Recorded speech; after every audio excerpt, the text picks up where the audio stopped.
मेरा नाम शालिनी सिंह है।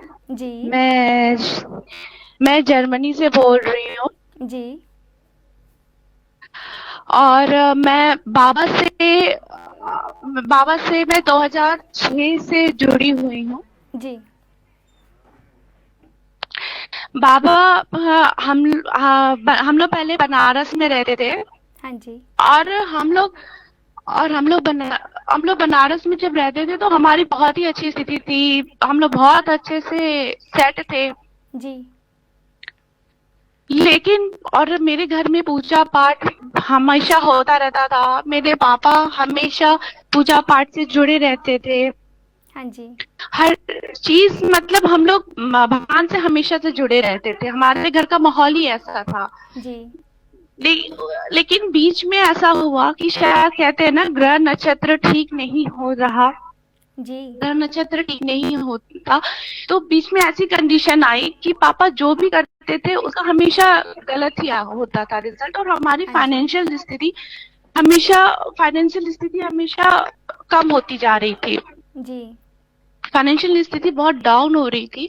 उसके बाद 2006 गुरु पूर्णिमा, मुझे याद है, का गुरु पूर्णिमा पड़ा था। और मेरे पापा एक गुरु को मानते थे। उनके पास गए पापा। हाँ जी। उन्होंने साईं बाबा की मूर्ति, पापा ने जी।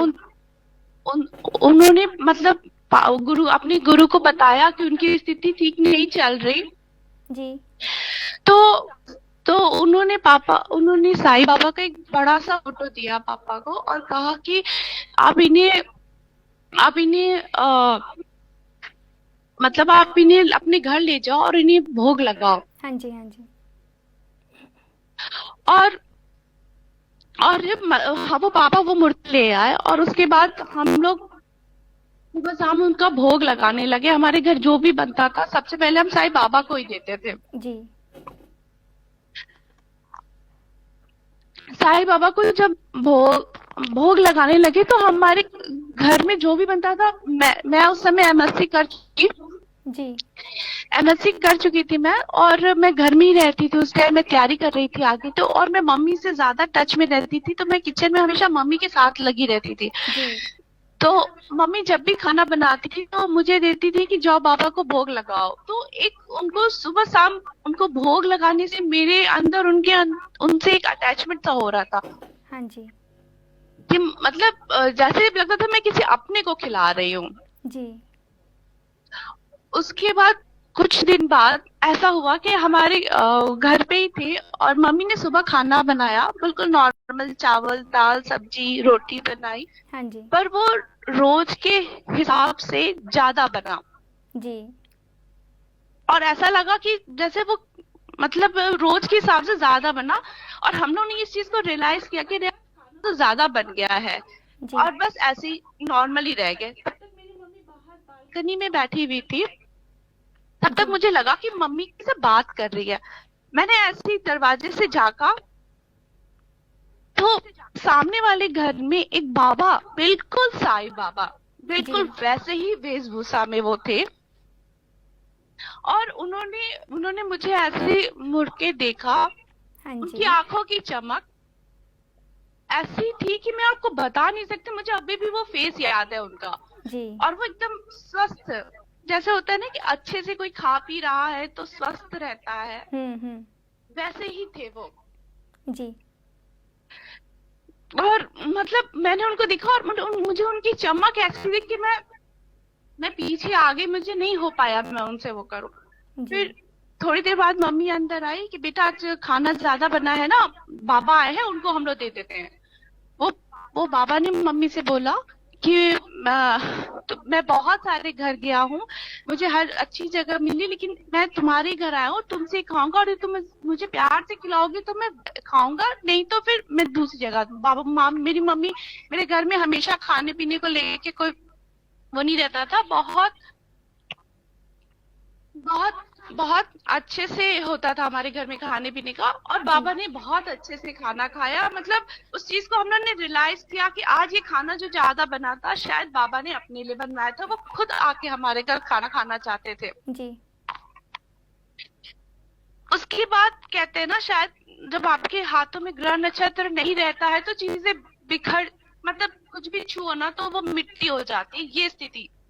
जी ये स्थिति थी। दिन पे दिन हमारी चीजें बिगड़ती जा रही थी, संभलने नहीं आ रहा था, हम लोग बहुत परेशान हो गए थे। हाँ जी लेकिन हाँ, हम सब भाई बहन और मम्मी पापा भगवान को पकड़े हुए थे। और मेरे अंदर साईं बाबा जैसे अपने आप ही जुड़ते जा रहे थे, जबकि मैं साईं बाबा के बारे में कुछ नहीं जानती थी, द्वारिका माई शिरडी कुछ नहीं जानती थी, बस साईं बाबा। वो पापा एक फोटो लेकर आए थे और वही मेरे लिए सब कुछ हो गए थे, मेरे साईं बाबा। जब भी मुझे कुछ प्रॉब्लम होती थी मैं बाबा से बोलती थी, जय साईं बाबा, बाबा ठीक कर दो, और जी अपने आप चीजें ठीक आती थी। हम लोग सब भाई बहन मम्मी पापा एक दूसरे का हाथ पकड़ के अपने भरोसे हम लोग आगे बढ़ रहे थे। हाँ जी कैसे सब चीजें सेट हो रही थी नहीं पता।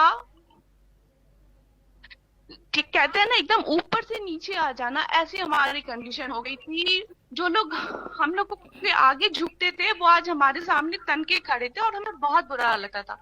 जी लेकिन ये है कि कुछ अनजान लोग हमारे साथ में जुड़े, जो हमारे सपोर्ट के में थे, जिन्होंने हमारी बहुत मदद की। शायद बाबा ने उन्हें भेजा था हम लोग का साथ देने के लिए। जी उसके बाद कहते हैं ना कि साईं बाबा अपनी डिवोटी के सपने में आते हैं, हाँ जी और वो सपने में आए, मेरे बाबा मेरे सपने आए, जी और उनका मुस्कुराता हुआ चेहरा था बाबा का। बाबा ने बोला, बस मैं रोते हुए, मैं और मेरी बहन और मेरी मम्मी, हम लोग बाबा के सामने ऐसे गिड़गिड़ा रहे हैं, बाबा हाँ हम जी लोग को संभाल लो। बाबा ने मुस्कुराते हुए बोला कि अलमीरा में एक चीज फंसी है, उसको निकाल दो, सब जी ठीक हो जाएगा। उसके बाद बाबा चले गए, और मुझे ये पूरा वर्ड याद है, ये 2007 की बात है, हाँ 10-12 साल पहले की बात है। और मुझे बिल्कुल अच्छे से याद है बाबा के वो वर्ड। मुझे नहीं समझ में आया कि वो क्या बताना चाहते थे कि अलमीरा में फंसा है, लेकिन नहीं पता। हम लोग आगे गए, हम लोग ने कई जगह चेंज की, और हर जगह हमारे पास साईं बाबा का मंदिर था। और मैं बिल्कुल, कहते ना, निस्वार्थ, बस बाबा को देखना, जी और हम लोगों ने बाबा से जुड़ते चले गए। उसके बाद में धीरे धीरे चीजें ऐसे सुधरती गई कि शायद हम लोग जिस पोजीशन पे थे ना उससे भी ऊपर पहुंच गए, और सब बाबा की मर्जी। हम लोग सब बहनों की शादी, भाई का जॉब, सब कुछ, और अब सब कुछ बहुत अच्छा हो गया, बहुत अच्छा हो गया। मुझे तो नहीं पता, मतलब लोगों को लगता है कि मेरा हर अच्छा काम थर्सडे को जी होता है, और मुझे ये बात नहीं समझ में आती थी। पर लोग जब बोलने लगे कि अरे देखो आज थर्सडे ना, तुम्हारा ये काम हो गया, तब मुझे रियलाइज हुआ कि हाँ सही में हर अच्छा काम मेरा थर्सडे को ही होता है, मेरे बाबा का होता है। मेरे बेटे का एक दिन तबीयत बहुत ज्यादा खराब हो गया जी था, मैंने रास्ते पर सीधे बोला कि बाबा मेरे बच्चे को बचा लो, बाबा मेरे बच्चे को बचा लो। और जी बस 5 मिनट के अंदर मेरा बच्चा एकदम ठीक हो गया। जी बस मैं बता नहीं सकती मेरे साईं बाबा की कृपा, कितनी कृपा है उनकी मेरे ऊपर, मैं बता नहीं सकती। और मतलब मेरी जिंदगी से वही चला रहे हैं। और अभी शायद सब कुछ अच्छा होने के बाद मैं थोड़ा पूजा पाठ से दूर हो गई थी, मेरे अंदर शायद थोड़ा घमंड सा आ रहा था, शायद ऐसा मुझे जी रियलाइज हो रहा था। एक हफ्ता पहले कुछ ऐसा भगवान ने दिया हल्का सा, मुझे जी बहुत, मतलब मैं हिल गई। मैंने कहा नहीं, बाबा है, और मैंने फिर से उनको वैसे ही पकड़ लिया कि नहीं बाबा, मैं अब भी गलती नहीं करूंगी, मैं कुछ ऐसा नहीं बोलूंगी जिसे किसी का दिल दुखे या किसी को ऐसा लगे कि मेरे अंदर घमंड आ गया। और मैंने अपनी गलती मानी, और मैंने बाबा से कहा था कि बाबा यदि आप वो चीज ठीक कर दोगे तो मैं साईं लीला में अपनी बात कहूंगी। और वही हुआ, बाबा ने ठीक कर दिया। मैंने कहा आज मैं बिल्कुल बोलूंगी साईं लीला, मैं अपनी एक्सपीरियंस बताऊंगी, क्योंकि मैं जब से सुन रही थी तब से सोच रही थी कि मैं अपना एक्सपीरियंस शेयर करूं। पर मैं सोची थी छोड़ो क्या करूं, क्योंकि बाबा तो जानते हैं ना सब। पर मैंने कहा नहीं, शायद बाबा चाहते हैं कि मैं अपने एक्सपीरियंस उनके साथ शेयर करूं, मैं सबको बताऊं कि बाबा किसी को नीचे गिराते हैं ना तो ऐसा ऊंचा उठाते हैं कि वो सबसे ऊंचा हो जाता है। बस मैं बाबा से यही मनाना चाहती हूँ कि बाबा बस अपनी कृपा दृष्टि जैसे हम पर रखे ना, वैसे हम सब पर रखे। जय साईनाथ, जय साईनाथ, जय साईनाथ। हर पल करूं मैं तेरा ध्यान साईं, तेरा ध्यान साईं, तेरा ध्यान साईं। ओम साई राम। साई की कृपा दृष्टि। श्री साई की भक्ति तो हम श्री साई सगुण उपासना के माध्यम से हर दिन करते हैं, लेकिन सद्गुरु साईनाथ की कृपा दृष्टि कैसे प्राप्त की जा सकती है?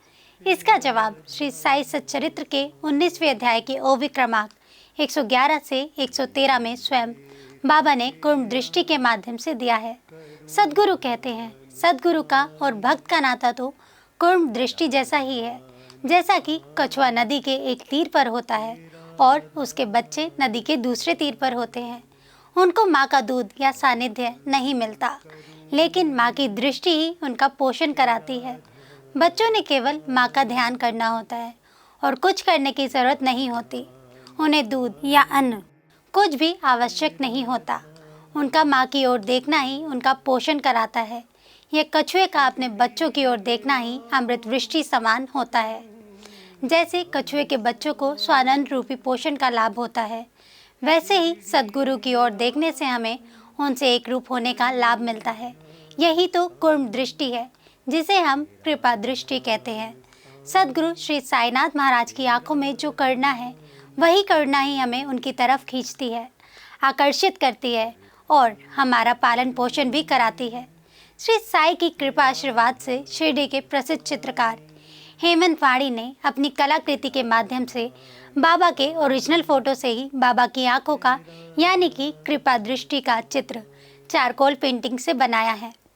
इसका उद्देश्य श्री साई बाबा की कुर्म दृष्टि का हम सब लाभ ले सके।